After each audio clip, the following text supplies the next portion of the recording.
Cytoplasm. Cytoplasm को cytoplasmic streaming भी कहा जाता है या प्रोटोप्लाज्मिक स्ट्रीमिंग भी कहा जाता है।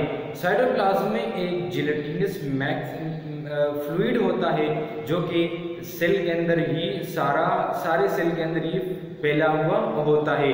उसके अंदर वाटर भी होती है, सॉल्ट भी होती है, ऑर्गेनिक मॉलिक्यूल्स भी होती हैं, इनऑर्गेनिक भी, और इसके अलावा ऑर्गेनेली भी जो कि सबसेलुलर स्ट्रक्चर ऑफ द सेल होता है उसके अंदर ही मौजूद होती हैं। हम साइटोप्लाज्म के स्ट्रक्चर की बात बिल्कुल भी नहीं करेंगे, बल्कि इस वीडियो का मकसद आपको साइटोप्लाज्म से आगाह करना है कि साइटोप्लाज्म क्या होता है।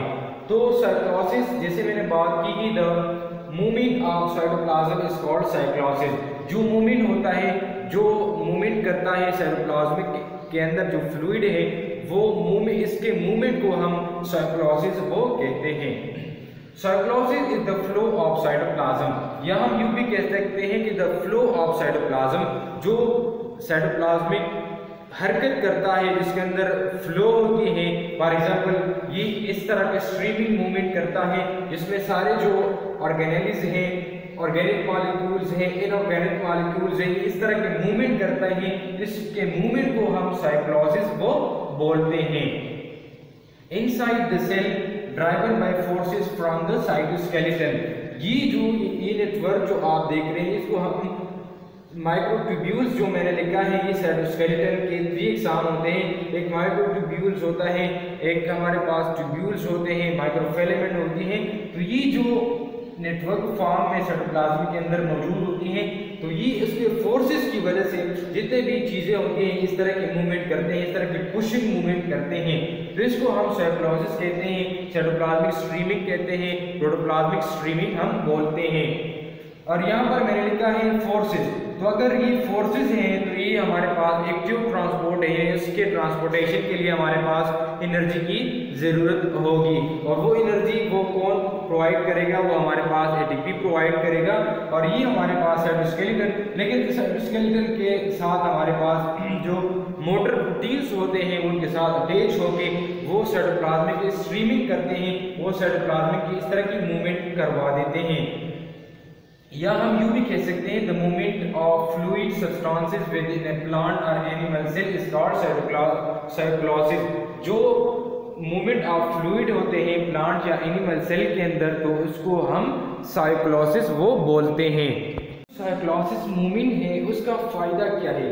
सबसे पहले जो फ़ायदा उसका है वो ये है, जितने भी हमारे पास सेल के अंदर वो मॉलिक्यूल्स मौजूद हैं तो वो इक्वली डिस्ट्रीब्यूट होते हैं सेल के अंदर। दूसरा जो फ़ायदा है उसका, to speed up the transportation of molecules and organelles around the cell, ये ट्रांसपोर्टेशन को तेज़ करता है। ऑर्गेनेली की अगर एक जगह पर एक मॉलिक्यूल है और दूसरी जगह पर नहीं है, तो ये उसके मूवमेंट की वजह से ये जो ट्रांसपोर्टेशन का काम है ये हमारे पास तेज़ हो जाता है। और अगर हम साइटोप्लाज्म की बात करें, it is usually observed in large plant and animal cell. जो बड़े सेल्स हैं हमारे पास, जैसे एनिमल सेल्स हैं, प्लांट सेल्स हैं, ये बड़े बड़े सेल्स के अंदर मौजूद पाया गया है। और जो छोटे छोटे सेल्स होते हैं उसके अंदर डिफ्यूजन का प्रोसेस होता है। लेकिन एनिमल और प्लांट सेल की अगर हम बात करें तो ये तो बड़े सेल्स हैं, उसके अंदर अगर डिफ्यूजन हो तो डिफ्यूजन का अमल वो इतना रैपिड और इतना वो इफेक्टिव नहीं होगा, क्योंकि बड़े सेल के लिए वो एक फ़ाल और एक सिस्टम की ज़रूरत थी। तो इसलिए वो बड़े सेल के अंदर साइटोप्लाज्म होता है जो कि माइक्रोट्यूब्यूल्स और मोटर प्रोटीन मिलकर वो साइटोप्लाज्म की मूवमेंट करवा देता है, यानी साइटोप्लाज्मिक स्ट्रीमिंग करवाता है। ठीक है। In smaller cells the diffusion is more rapid, जो स्मॉलर सेल्स होते हैं उसमें डिफ्यूजन का प्रोसेस वो रैपिड होता है।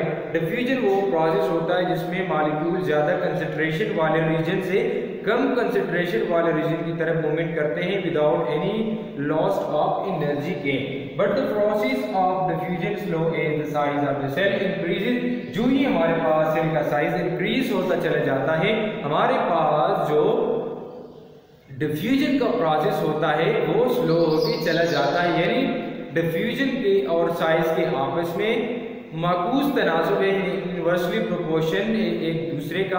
अगर सेल साइज इंक्रीज होता है तो डिफ्यूजन वो डिक्रीज होता चला जाएगा, और अगर डिफ्यूजन वो तेज होता है तो सेल साइज वो छोटा होके चला जाएगा।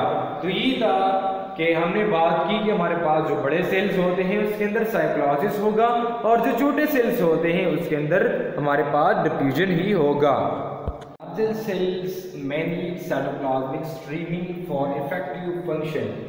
The mechanism of cytoplasmic streaming is not completely understood. mechanism जो तरीक़ेकार है cytoplasmic streaming के, cytoplasmic movement के, वो हमारे पास completely understood नहीं है, लेकिन ये सोचा जाता है कि जो मोटर प्रोटीन है वो combine with microfilament and microtubules, वो माइक्रोट्यूब्यूल्स और माइक्रोफिलामेंट के साथ कंबाइन होकर साइक्लोसिस मूवमेंट करता है और जो इसके अंदर जो मॉलिक्यूल्स हैं उसके अंदर जो ऑर्गेनेल्स हैं उसको पुश करता है। उस पुशिंग के नतीजे में जो बड़े मॉलिक्यूल्स और जो बड़े ऑर्गेनेल्स हैं वो सेल मेम्ब्रेन के करीब चले आते हैं। मिसाल के तौर पर माइटोकॉन्ड्रिया, वैक्यूल्स, गोल्गी बॉडी वगैरह वगैरह, लाइसोम्स वगैरह, माइक्रोट्यूब्यूल, राइबोसोम वगैरह वगैरह ये चीज़ें वो प्लाज्मा मेम्ब्रेन के करीब चले आते हैं और इसके नतीजे में ये हमारे पास जेलेटिनस मैट्रिक्स बना देता है। यानी कि जो यहाँ पर जो साइटोप्लाज्म, जो प्लाज्मा मेम्ब्रेन के करीब जो साइटोप्लाज्म होता है वो जेली लाइक होता है। उसकी वजह ये होती है कि वहाँ पर बड़े बड़े मॉलिक्यूल्स और बड़े बड़े ऑर्गेनेल्स वो पाए जाते हैं और इसके मौजूदगी के नतीजे में वो जेलेटिनस मैट्रिक्स बन जाता है और वो जेली लाइक होता है। और इस पुशिंग के नतीजे में जो साइटोप्लाज्मिक मूवमेंट होता है, जो छोटे मॉलिक्यूल्स होते हैं वो इस न्यूक्लियस के रेडियस के करीब चले आते हैं। तो इसी वजह से अगर साइटोप्लाज्म के यहाँ ये वाला रीजन देखें जो न्यूक्लियस के करीब होता है वो हमारे पास मोर विस्कस नहीं होता, बल्कि वो हमारे पास वो एक नॉर्मल लिक्विड होता है, एक होमोलॉगस स्ट्रक्चर ऑफ फ्लूइड होता है जो कि क्या होता है वो हमारे पास छोटे छोटे मॉलिक्यूल्स और छोटे छोटे ऑर्गेनेल्स पर वो मुश्तमिल होता है।